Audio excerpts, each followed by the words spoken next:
decisions. As watchmen, we cannot be silent. We must warn. Stay tuned to learn these details.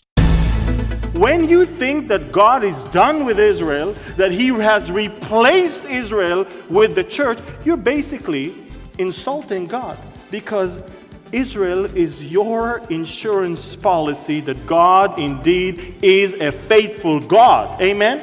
If He changed His mind about Israel, He can change His mind about you.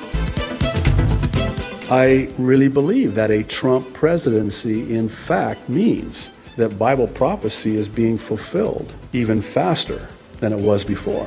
Things are moving forward very quickly now, at breakneck speed. This is Understanding the Times Radio with Jan Markell. Today, Jan talks with J.D. Farag from Hawaii and Amir Tsarfati from Israel. J.D. and Amir are here to discuss the issues and decisions that will be made in 2017 that will fit into Bible prophecy. Both Jan's guests are considered by many to be watchmen on the wall. These are men who warn about the last days and present the hope we have in the return of Jesus Christ for His church. This is one of those programs you'll want to listen to again and again.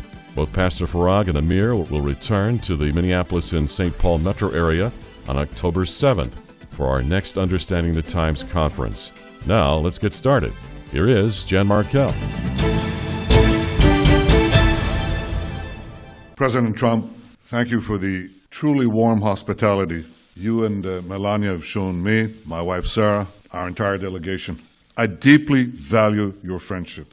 To me, to the state of Israel, it was so clearly evident in the words you just spoke. Israel has no better ally than the United States. And I want to assure you, the United States has no better ally than Israel. Our alliance has been remarkably strong, but under your leadership, I'm confident it will get even stronger.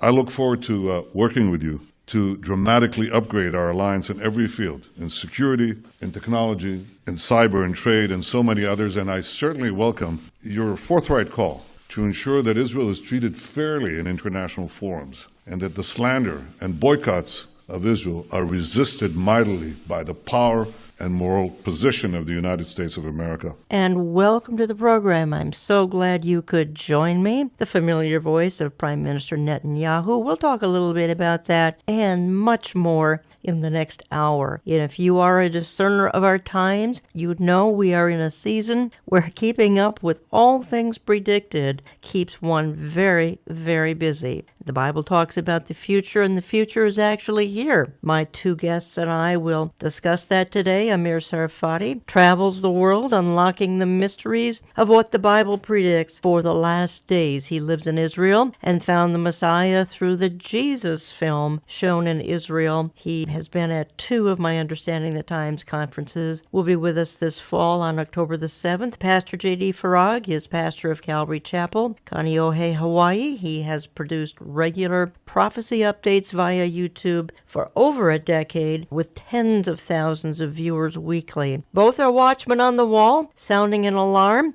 and the biggest alarm they are sounding is this: time is running out. What does that mean for you and your loved ones? We'll give contact information just a little bit later. Pastor Farag also joins me this fall on October the 7th. Say more about that just a little bit later. Gentlemen, welcome, one of you in Hawaii, the other in Israel, the miracle of technology. Thank you for joining me. JD, let me just start with you, but I want you both to feel free to jump in and answer any question I'm addressing here. Just because I'm sort of addressing Pastor Farag, Amir, you just feel free to comment as well. But you have said more than once, JD, in your weekly online updates, that a Trump presidency means the eschatological or end-time clock is moving along even faster than before, that the outline of things to come in the Bible are certainly not on hold. They are escalating, in fact. Why do you feel that to be the case? They're escalating under a Donald Trump. Chiefly because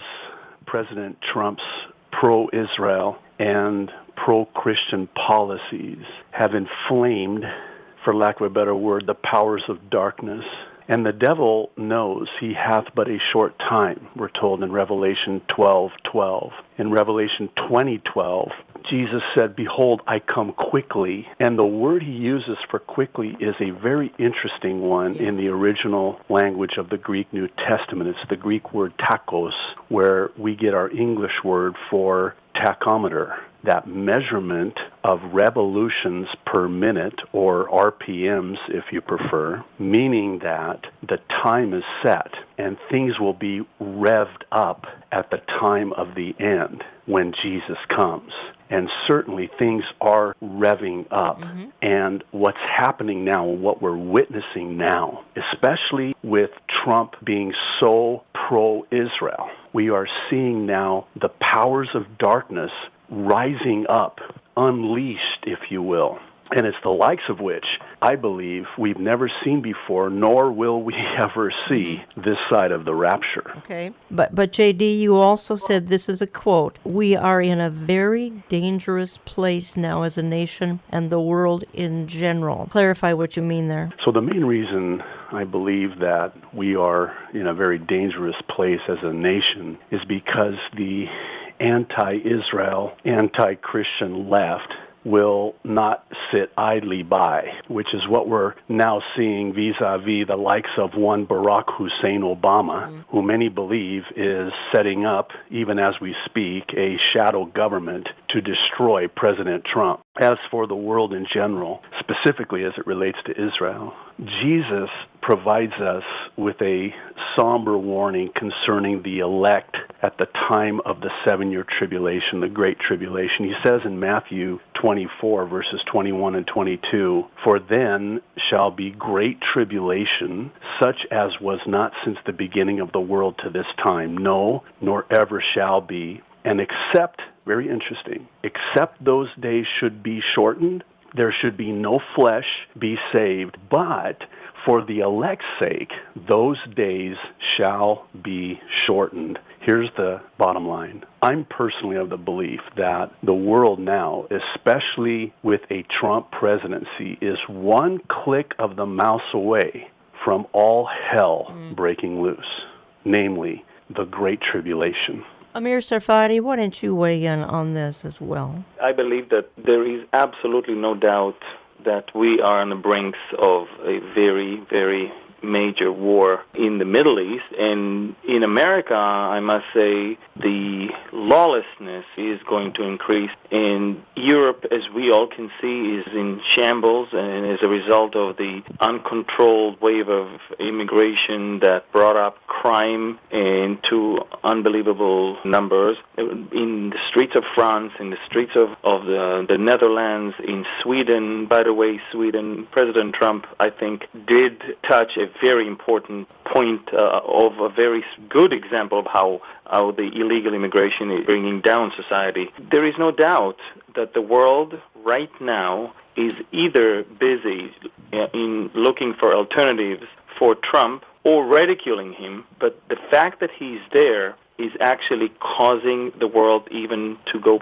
faster, as Pastor J.D. said, in the efforts to delegitimize Israel and to bring about some other solutions. And it's interesting, this is exactly why Prime Minister Netanyahu is traveling like never before to somehow find friends wherever he can, because we understand that very tough times are ahead of us. You're listening to Understanding the Times Radio. I'm Jan Markell. I have on the line from Hawaii Pastor J.D. Farag. Many of you watch his prophecy updates online, and we'll give some contact information here in just a moment or two. And Amir Tsarfati. Amir has been at 2 of my Understanding the Times conferences. Both gentlemen will be with me Saturday, October 7th, along with Dr. Mark Hitchcock and Michelle Bachman. Gentlemen, back on February the 15th, now a couple of weeks ago, there was a historic meeting between Benjamin Netanyahu, President Trump, and I say historic only because I'm not sure an Israeli prime minister has ever been received so warmly.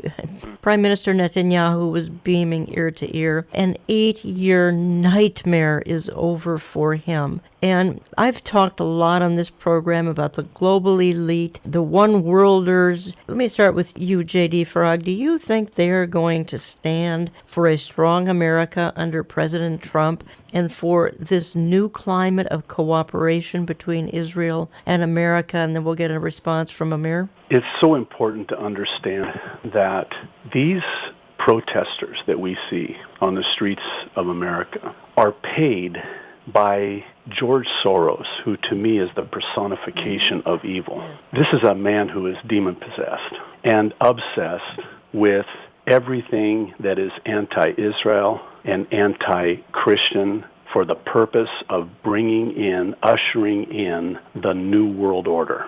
So to answer your question, and again, this goes back to why I believe it is that things are revving up like never before. Not only will they not stand for this, they will unleash the demons from the pit of hell to do everything to destroy what Trump is doing.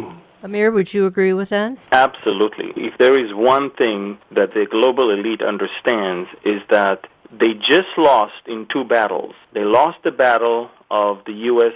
presidency, and they lost the battle of the United Nations Security Council. If you heard the American ambassador to the UN, you understand that the Security Council will not anymore, at no point, condemn Israel unilaterally and will put the blame on Israel as the problem in the Middle East. So right now, the global elite needs to do something else. They need to somehow cause the delegitimacy of the Trump administration, and at the same time, somehow cause division even within the area in the Middle East. Iran and Russia are right now under a lot of pressure. I mean, when I say a lot of pressure, I have never seen anything like that before. There's a lot of stuff I cannot talk right now about from what we know that is being done right now. But just from what has been released, Russia, it's supposed to be right now ceasefire, by the way, and supposed to be almost the end of the battles in Syria. Russia started a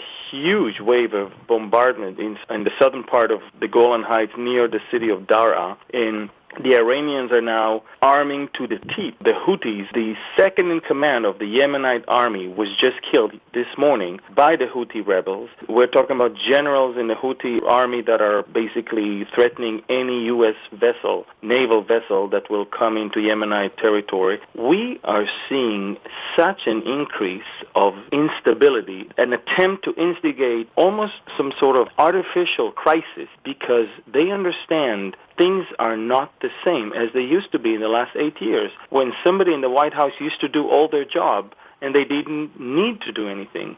Right now, they need to work hard on somehow destroying America and destroying Israel. And they need to do much more than just be there and stay quiet. And I see that. Definitely the global elite is behind this whole thing, because who else? I mean, obviously America is not behind it, as the administration is different. We see that it's private billionaires and very, very influential people, both in America and in Western Europe, that are pulling the strings behind this whole thing. Well, you gave, back on October 15th, here in the Twin Cities, Amir, you gave a breathtaking message on how Europe is preparing the way for the Antichrist, and we can't go into that now. Obviously, we have that on CD and DVD, and we've had quite a lot of feedback on that message. We also played it on radio, so that reached a lot of people, and I think you opened the eyes of some folks. And of course, there's controversy. Where does the Antichrist headquarter out of? I think in the Bible it's clear that he's going to come out of the old Roman Empire. But I want to pick up on a couple of things both of you have said. And if we have to pick up in the next segment, we can. But Pastor J.D. Farag, you have said this: we are in the last hour of human history. I want to pick up on that. And Amir, you have said 2017 will be a year of disasters and decisions. Let me start with that, Amir. 2017 will be a year of disasters and decisions. Expound on that a little bit. You know, one of the things that Jesus said, both in Luke 21 and Matthew 24, regarding the characteristics or the signs of the end of the age, it was to do with some nature disasters and some earthquakes and pestilences and all of that. But just the earthquakes and volcanic activity alone, we've been seeing in the last 2 months more activity than almost the first 6 months of 2016 combined. We are looking at earthquakes in pattern and in strength and in frequency that is very unusual. so many eruptions of volcanoes around the world, across the globe, basically, all the way from South America, including 2 European places, all the way to Indonesia and to some other far remote islands. And we see that the earth is groaning. We see that things are really unstable even in that area. Look at the floods that we see, in storms that we see, that unprecedented in so many different countries. Even what is going on in the West Coast right now in America. And definitely in that area, I believe we're going to see much more happening, but also major decisions, because when we are on the brinks of major wars, then of course comes the tough decisions of who stands with who and when and how. And, for example, a decision about moving an embassy to Jerusalem, it's a big decision. For example, a decision about Russia to say, okay, enough is enough. We're no longer friends with Israel. We're actually going to prepare ourselves for an invasion. This is a big decision. For Iran, from quiet and in the corner for all those years to somehow flex its muscles and say, okay, we're joining them, this is a big decision. And these decisions, I believe, we will see them in 2017, because time is short and so much is happening. Just think about it. Trump only had 1 month in office. Look what's going on around the world. And it's only going to get worse. And not because he's bad. It's because right now the light has been turned on, and you can see all the cockroaches running, and all the rats are running all around. You can see that which was done in the darkness cannot be done in the light. They just don't know what to do right now. And they are just running all around trying to find their place. And it is ugly, and it is going to manifest itself in a greater way in 2017. This is my estimation, and I think that the first 2 months of 2017 are a great indication for something way worse than that. If you'd like to learn more, folks, let me give some contact information here. You can reach Amir Tsarfati at beholdisrael.org. Highly recommend you kind of tap into the various places. He gives updates electronically, Facebook Live, YouTube, his website. You can reach Pastor J.D. Farag, Calvary Chapel, Kaneohe, and that's calvarychapelkaneohe.com. That's in Hawaii. Perhaps easier to look him up on YouTube to catch his weekly prophecy updates. He has a channel there, J.D. Farag, F-A-R-A-G. Interesting combination I have here. I have someone with an Arab heritage, Pastor Farag, and obviously Amir Tsarfati from Israel. Came to, well, I think you were born in Israel, correct, Amir? Your parents came there? Born in Jerusalem. Your parents came there in the 40s, did they?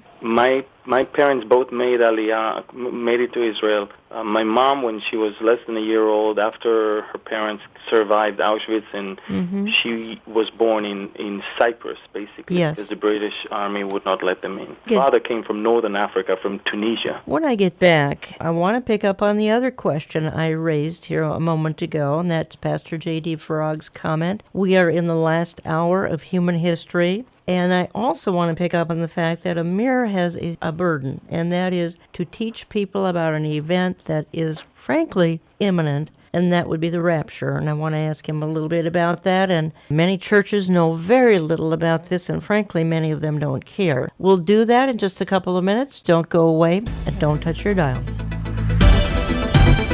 Today's Understanding the Times broadcast is one of those programs you'll want to share an audio copy or two with your friends and loved ones.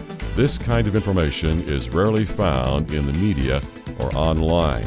You have an opportunity to share it at church or among family members.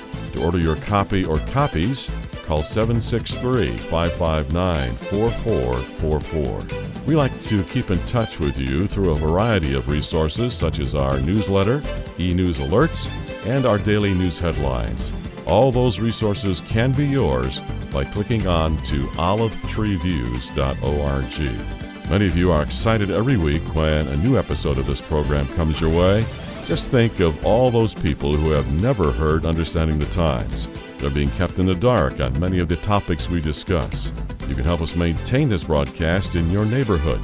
You can help us expand this program into areas we have yet to go. Consider becoming our financial partner. We want to blanket the entire USA with this program. You can help make it happen. Please send your tax-deductible gifts to Olive Tree Ministries, Post Office Box 1452, Maple Grove, Minnesota, 55311. In just a moment, we'll return with J.D. Farag and Amir Tsarfati.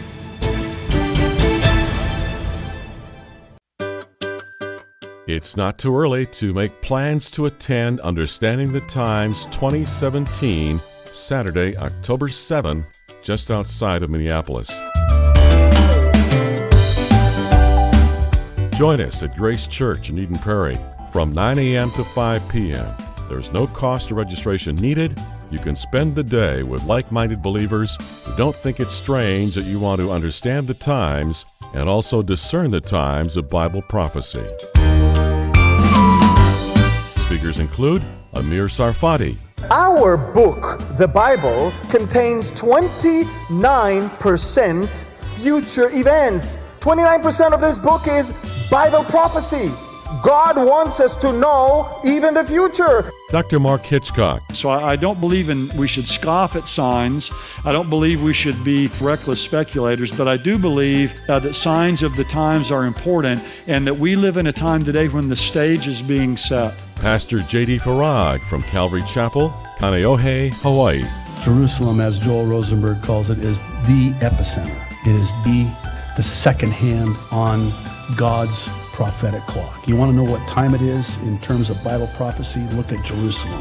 Michelle Bachman. Jesus Christ is coming back. We, in our lifetimes, potentially could see Jesus Christ returning to earth, the rapture of the church. This is one of the most exciting times in history. We need to be exactly watching the tenor of the times, be observing, and look up our redemption draweth nigh. Hotel information is posted at our website, olivetreeviews.org, or call us for complete details at 763-559-4444. That's 763-559-4444. We have promised that we'll keep talking about today, but always with an eye on tomorrow and the hope of His return. The day will come and He will make all things new. But until then, we'll live in this world. But God says, through His people who wrote the Holy Scriptures, He warned us, 1 Peter 4 verse 7, He says, the end of all things is at hand. If you peel all the layers off of everything that is happening in the world today, particularly in the United States today, what you'll find at the core is the Christian and the Jew. That's what this is all about. When you take all of the politics out of it, you peel all the layers back from it, that's what you're going to find. This is a world that is increasingly hostile, as we were told it would be, to God's people. Today's Understanding the Times radio guest will be in our speaker lineup at our next Twin Cities Conference, October 7. We hope you plan to be part of our fall event. J.D. Farag pastors Calvary Chapel in Kaneohe, Hawaii. A native Israeli, Amir Tsarfati, travels the world teaching the gospel of Jesus Christ. Now let's return to Amir and J.D. with Jan Markell. What if you were given a newspaper in which you could read about tomorrow's headlines today? It might seem interesting, but not all that important. But what if the newspaper contained details about the biggest story of all time? More than that, what if it told of destruction, disaster, directly affect you and your family? And what if that prophetic paper could help save you and your loved ones? Certainly you'd pore over every detail, maybe even commit it to memory. What many Christians fail to realize is the Bible they hold in their hands every day is itself filled with end times prophecies and headline-grabbing predictions of our future. And it may just be the future is here. Indeed, the future may be here. We're talking about those kinds of issues. My guests for the hour, Pastor J.D. Farag from Calvary Chapel, Kaneohe, Hawaii, and of course Amir Tsarfati, beholdisrael.org. And as I left my last segment, I said I wanted to pick up on a couple of more topics immediately, just in the interest of time. Pastor J.D. Farag, throw the question out to you because you made the statement. I heard you say it. We are in the last hour of human history, and I think if we're a headline watcher, people like us can probably connect those dots, make that kind kind of a conclusion. Is there anything specifically that leads you to say that we could be in the last hour of human history? Yes, both foundationally and specifically. First, foundationally, the certainty with which I believe that we are in the last hour, the last moments of world history as we know it, is anchored in what Jesus said in Matthew's Gospel, chapter 24. And Amir referred to this particular prophecy, but also in Luke 21, verses 29 through 32. And I want to read Mark's Gospel, chapter 13, verses 28 through 30, concerning the parable of the fig tree. Jesus said, "Now learn a parable of the fig tree. When her branch is yet tender, and putteth forth leaves, ye know that summer is near. So ye in like manner, when ye shall see these things come to pass, know that it is nigh, even at the doors. Verily I say unto you, that this generation shall not pass till these things be done." To me, that started the clock. Then, fast forward to the year 2017. Now think about this. I believe with all of my heart that this is the last hour, because the mathematical odds, just by sheer virtue of the numbers statistically, everything coming to pass simultaneously on the world stage geopolitically is off the charts. I'm no mathematician, but to me, there is an unstoppable momentum of sorts, such that I cannot see a scenario in which the pause button could be pushed. Rather, I see the fast forward button being pushed instead. I liken it to the analogy of something having a shelf life. Bible prophecy has a shelf life, and I'll explain why I say it that way. 10 years ago, we could not have the discussion that we're having today. And I would submit that even 10 years from now, we cannot have the discussion that we're having today. In other words, we are at a tipping point, a breaking point, a boiling point, and there's only so much time that the proverbial iron can be struck when it's hot. In other words, there's an expiration. Could we see, as Amir mentioned, what we're seeing now today with Russia and Iran? Look how fast everything is moving.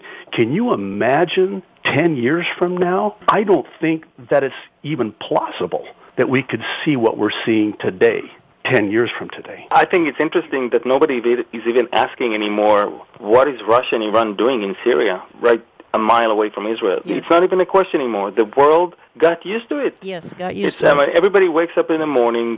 It's easy to attack Trump. It's easy to attack Israel. But nobody's asking the question, how come two sovereign countries are inside another one on the border with another one? I mean, it's almost like, Ezekiel had no problem, describing that, but the world, it's almost like the world believes Ezekiel because it's so accurate, but they don't want to get the message. It's like, yes, Iran should be here. Yes, Russia should. It's almost like everybody got used to it. Well, Nobody's even asking that question. Nobody asked Russia to go out. Nobody demands Iran to go out. If anything, the only two elements in Syria that are actually fighting each other about, who gets where, when, and what, is Russia and Iran. Russia didn't want Iran to go into Aleppo, lest Iran will declare a victory that is not hers. The point is, the world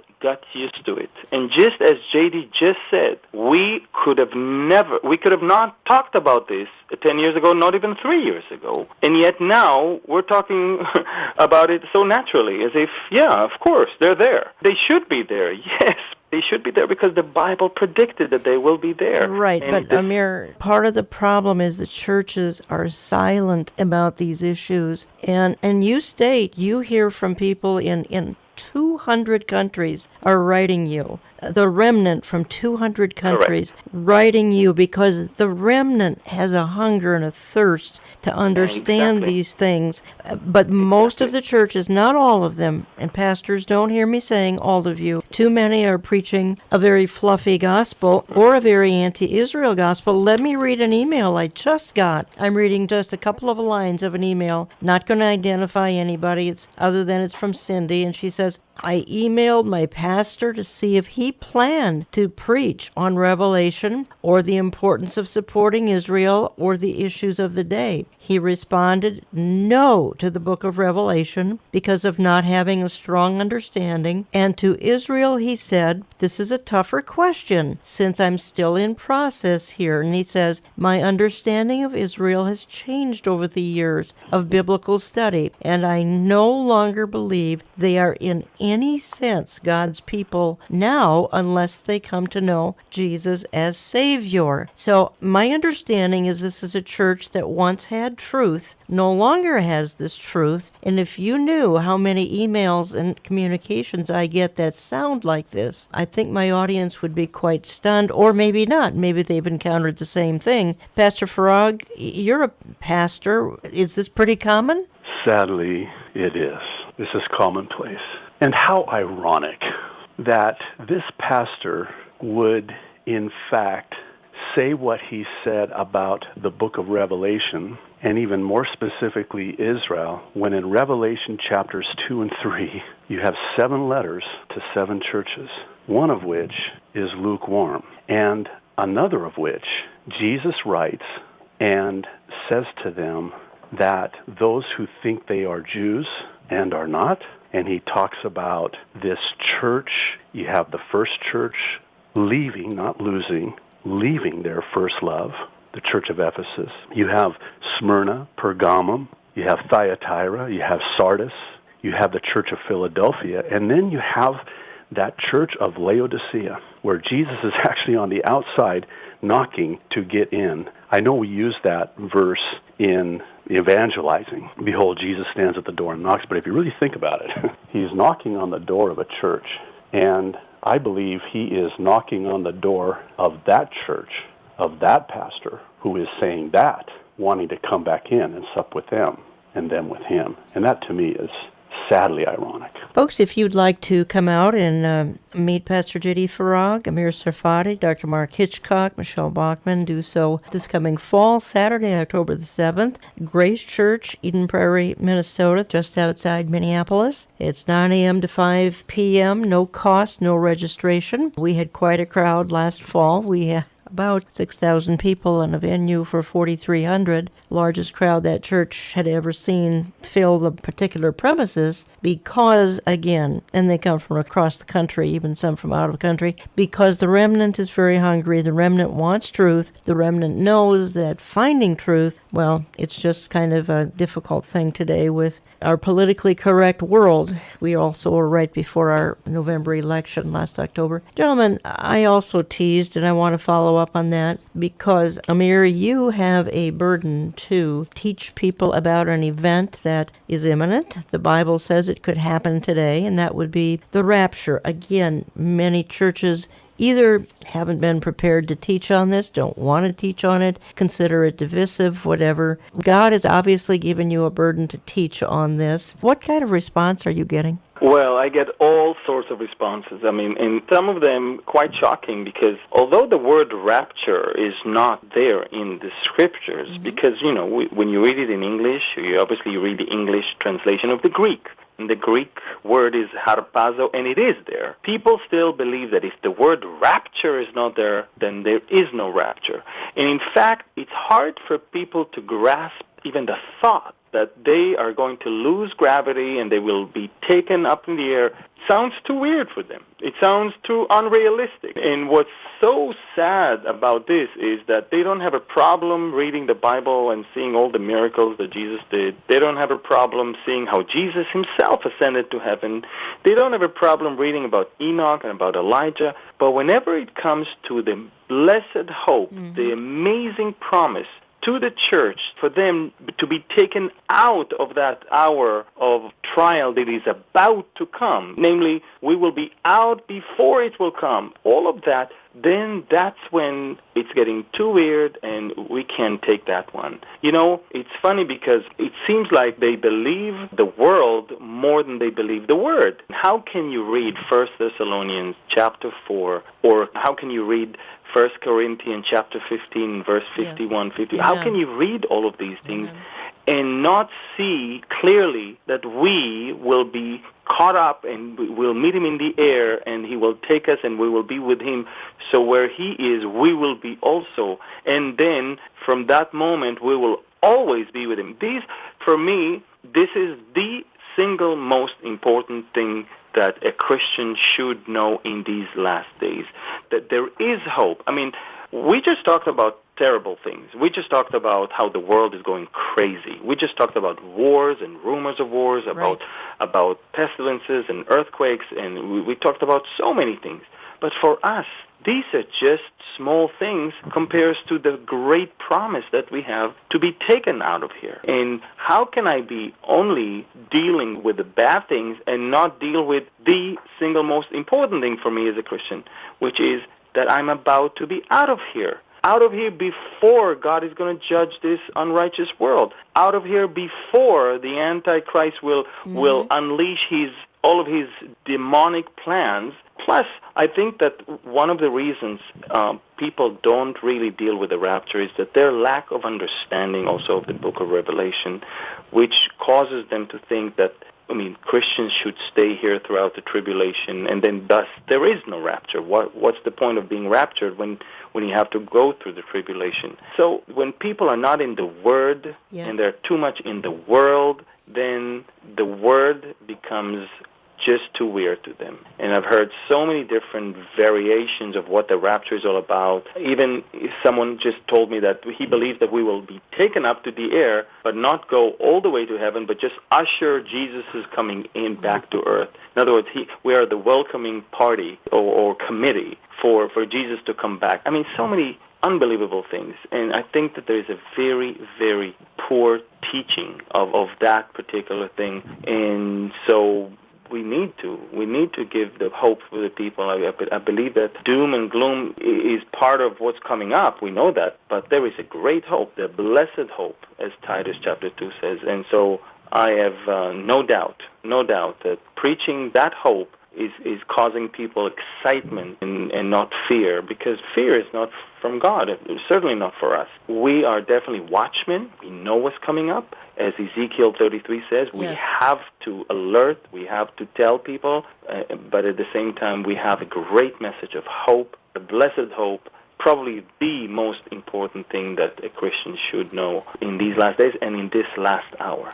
Amir, it's like you say, we cannot be silent. Many who will speak up are going to be mocked, they're going to be scorned, but the watchmen cannot be silent. But J.D. Farag, it's like you said in one of your messages, there are so many who seem to be longing for the treasures here on earth. They love the world and the things in it, which is a little bit difficult for me to wrap my brain around, but it has to be true. And they have become almost spiritually disabled, as you put it. I liken it to being physically disabled. And the reason is that, for the most part, the Church of Jesus Christ today, especially in America, has their roots too deep in the soil of this world. And that tight grip on this world and the things of this world creates a spiritual disability. One of the things that Bible prophecy does is it loosens our grip on this world. It readies us and steadies us for eternity. And in Matthew 6, while it's in the context of mammon and property and possessions and so forth, Jesus makes such a profound statement when he says that where your treasure is, there will your heart be also. He doesn't say it the other way around. Where your heart is, there will your treasure be. No, where your treasure is, that's where your heart is going to be. So if I'm laying up for myself treasures here on earth where moth and rust can destroy and thief can break in and steal, then that's a pretty good indication that I don't have my treasure in heaven and I'm not keeping my eyes fixed on Him.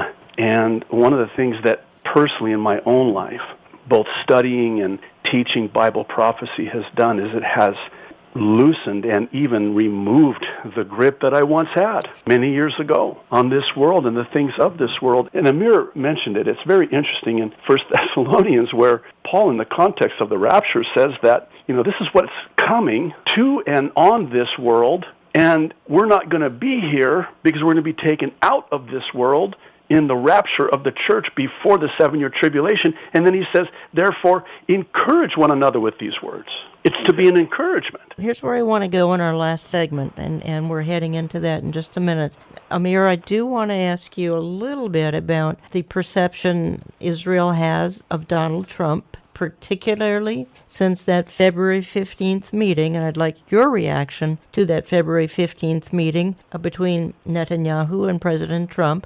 And also, because, Pastor J.D., your parents were immigrants here back in the early 1960s, I want to ask you just a little bit about this immigrant crisis that the Western world has. I get some feedback from both of you. And J.D., you've got a fascinating story and coming from Lebanon and all. We'll do that, folks, in just a couple of minutes. I'm coming back. We're going to wrap this up. We have a short segment, but don't go away, please. We're coming right back. An outstanding conference is being planned for this coming fall. On October 7th, you'll hear from Michelle Bachman and Dr. Mark Hitchcock. They'll be joined at that live event by today's 2 radio guests, J.D. Farag and Amir Tsarfati. You don't want to miss this year's gathering. Mark your calendar now and plan to join us. For more conference details, visit our website, olivetreeviews.org, or phone 763-559-4444. We are so thankful to hear from so many of you weekly as you send in your financial gifts to help keep this broadcast airing from coast to coast. In the months to come, we hope to expand our coverage across America. We invite you to pray with us that new media outlets will be made available, and pray that we'll have the finances to purchase the airtime. You can become a financial partner with us just by sending your tax-deductible donations to Olive Tree Ministries, Post Office Box 1452, Maple Grove, Minnesota 55311. No gift is too small. 2 guests, one from Hawaii, the other from Israel. We'll return to Jan's conversation with both right after this. This program has tried to provide a voice for the remnant believers for almost 16 years. We began on one station in the Minneapolis-St. Paul area, but quickly expanded as those who wanted the truth of our times were across the country. We can't thank you enough for being a part of our team with your giving and your prayer support. The Olive Tree family has grown beyond all our expectations. To keep this message alive in your neighborhood, would you consider a tax-deductible gift to Olive Tree Ministries in 2017? Just write Box 1452, Maple Grove, Minnesota 55311, Box 1452, Maple Grove, Minnesota 55311, or find our donate page online at olivetreeviews.org. You can always call us at 763-559-4444, 763-559-4444. Remember, we keep an eye on today's headlines, but we also look at what the Bible says about tomorrow and the hope of His return. The renewed relationship that we have with Israel, finally, after 8 long years of shameful disgrace of Israel by the previous president. I was so blessed and even impressed with the White House greeting that the Israeli Prime Minister and his wife Sarah received. To me, it was the antithesis of what Obama did when Netanyahu came to the White House, and he made him enter from a side entrance and then had him wait for hours before they met. Here to wrap up our final segment of today's Understanding the Times, Jan Markell.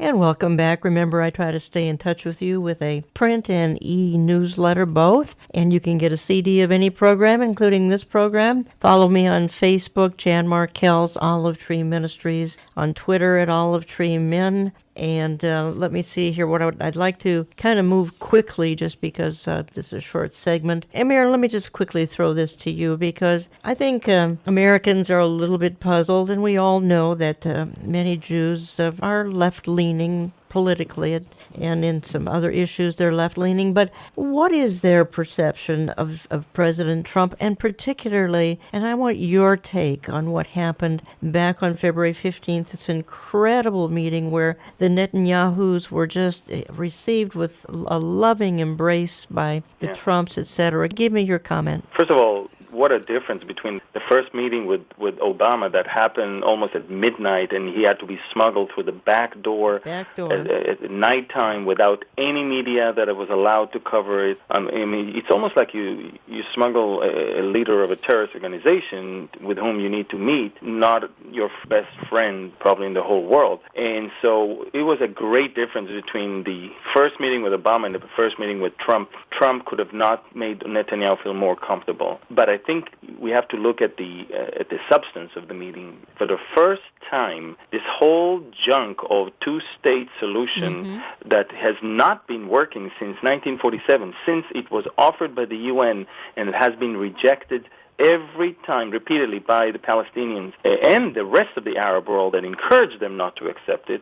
Finally, somebody has the courage to say whether it's one state or two states, as long as it's okay with the two parties, I'll accept it. Which means I'm not going to dictate anything to the region, because obviously so far it didn't work. And then came up the big bomb that Netanyahu dropped, which obviously Trump was a little bit surprised that he did that. And that was, we're not even looking at only the Israeli-Palestinian direct talks. We're looking at a regional talk, regional peace with the moderate Sunni Muslim countries like Saudi and the Gulf states, and together with Jordan and Egypt, that will be a great alliance. Interesting, because 2 days later, the Saudis immediately said, we are willing to work with the Trump administration about these things. They did not say that it's not going to happen. And so we see that with all that is happening in the Middle East right now, and all the extreme Shiite terrorism and the extreme Sunni terrorism, both ISIS on the Sunni side and Iran on the Shiite side,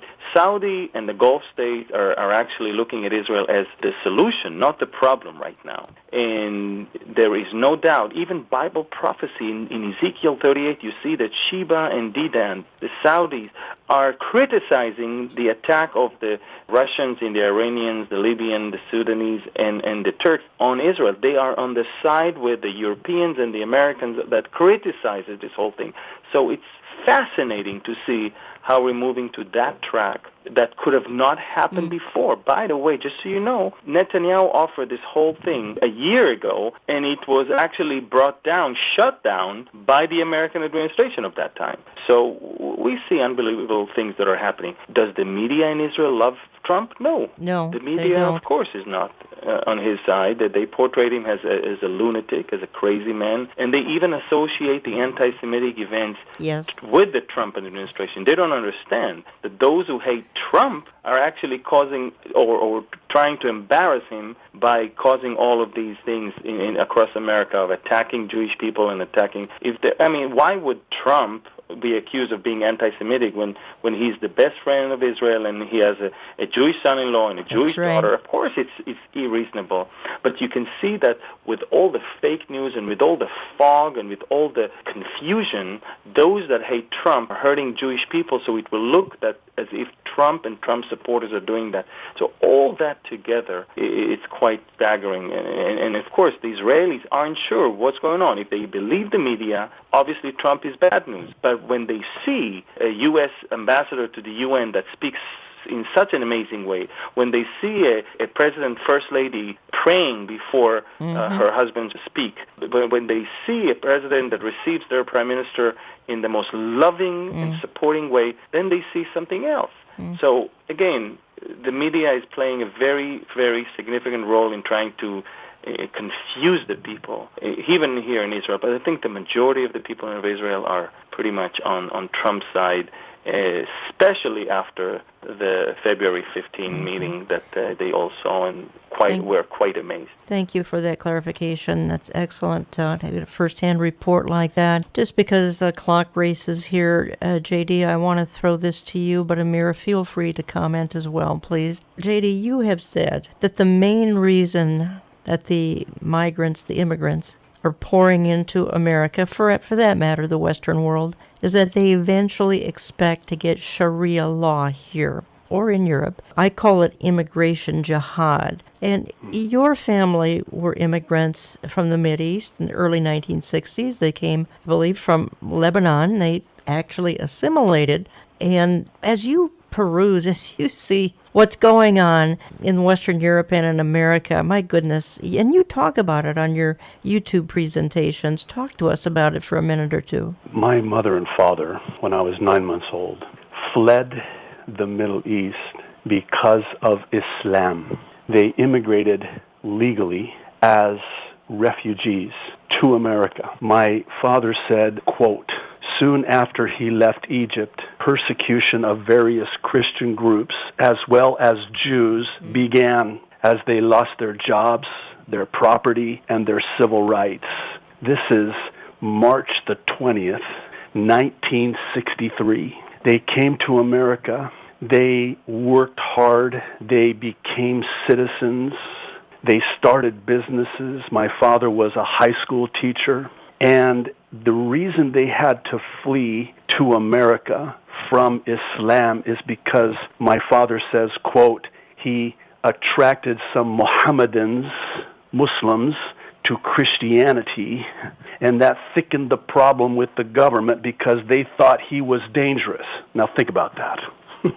Under Obama, the Christians could not come. Right. My parents, if it was under Obama, would not have been allowed into the United States of America. That's right. And conversely, those who are truly dangerous, quote unquote, are being let in. It's a Trojan horse, as Michelle Bachmann has talked about on your program, by the way. Right. It is a Trojan horse. They are coming. They are already here under the banner of this immigration, this migrant crisis. Amir, your thoughts on this? Well, I think that if you want to know the outcome of this illegal, radical Muslim immigration, just go to Europe. Go to France, go to Sweden, go to the Netherlands, go to Germany, and ask their own people. It is unbelievable, and the media will not report. I'm talking about the world media. Mm-hmm. The global media will not report that. And I have a lot of connections in Europe. In fact, I'm quite surprised that with all that I said about Europe, both in regards to the Antichrist and in regards to what is going on right now, I'm still being invited to Europe to speak. Mm-hmm. But I can tell you that the Europeans are so angry, they are so humiliated with what their governments did, and you're about to see one government after the other. All the very liberal left governments are going to fall, one after the other, including Angela Merkel. Yes. She won't stay in power because the damage that has been done to those countries is almost irreversible. And as long as the local, at least non-Muslim, majority is there in Europe, they will try to topple this, or they will try to turn it around. And look what's going on even in France. Marine Le Pen is saying, we have to tackle that. And if it takes, even for me to ban Jews from wearing the yarmulkes, then I will do that, as long as I can stop radical Islam from infiltrating into France, because I'm not going to allow that. So you can see that Europe, in the process of stopping Islam, is going to even sacrifice Jesus and sacrifice anything that has to do with the Jewish, Judeo-Christian symbols, as long as that will stop Islam from taking over. Gentlemen, hundreds of evangelical leaders here in America say that we must do the same thing, allow in as many Islamic refugees as we can, even though the agencies bringing them in forbid any kind of witnessing, so this probably is a social justice issue, but hundreds of evangelical leaders are making an appeal for as many Muslims to come in here as possible. Gentlemen, I am out of time, but you both are sponsoring a tour to Israel in November of 2018. You've got 30 seconds to talk about it. Well, I'm just honored to be able to go with my Jewish brother in Christ as an Arab to Israel. How do they contact you? What they can do, they can contact Behold Israel at info@beholdisrael.org, and we will We will discuss all the details. We're in the very, very beginning of this process of starting working on that tour, but we're definitely going to have a tour in the land in the last 8 days of the month of November of 2018, and we are expecting a lot of people to come and be blessed by, on-site teachings and a wonderful journey throughout the land of Israel and the land of the Bible. And, Pastor J.D. has inspired thousands across the world. Amen. Both of you I have. believe with all my heart that there'll be a great response. BeholdIsrael.org, CalvaryChapelConneohe.com. You can find Pastor Farag on YouTube, both gentlemen on YouTube. Amir does a lot of Facebook Live. I encourage you to tap into all of this. Come on out and meet them October 7th. Grace Church Eden Prairie, just outside of Minneapolis, with Michelle Bachman, Mark Hitchcock as well. 9 to 5, you don't want to miss it. We'll have some cutting-edge information. Gentlemen, I am totally out of time. I want to thank you, though, for joining me today. Let me quickly say, going out of here, let's always look back and thank Him. Look around, serve Him. Look ahead and trust Him. But always look up and expect Him. He's coming again. Sooner rather than later. We will talk to you next week.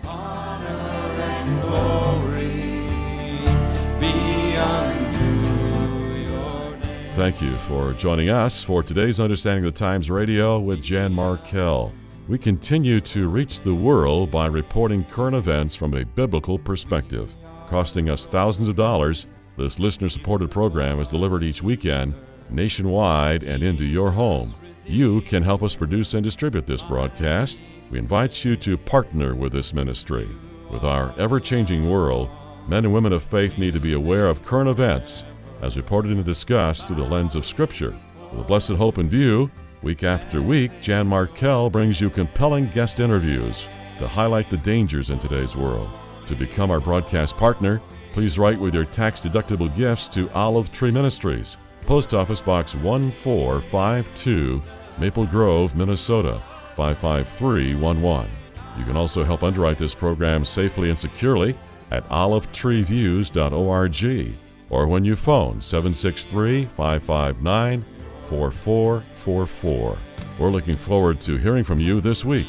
And please continue to pray for the Olive Tree Ministries team for daily global updates with a biblical worldview. 24 hours a day, log on to olivetreeviews.org. Next week, Jan returns with another program designed to help you understand the times.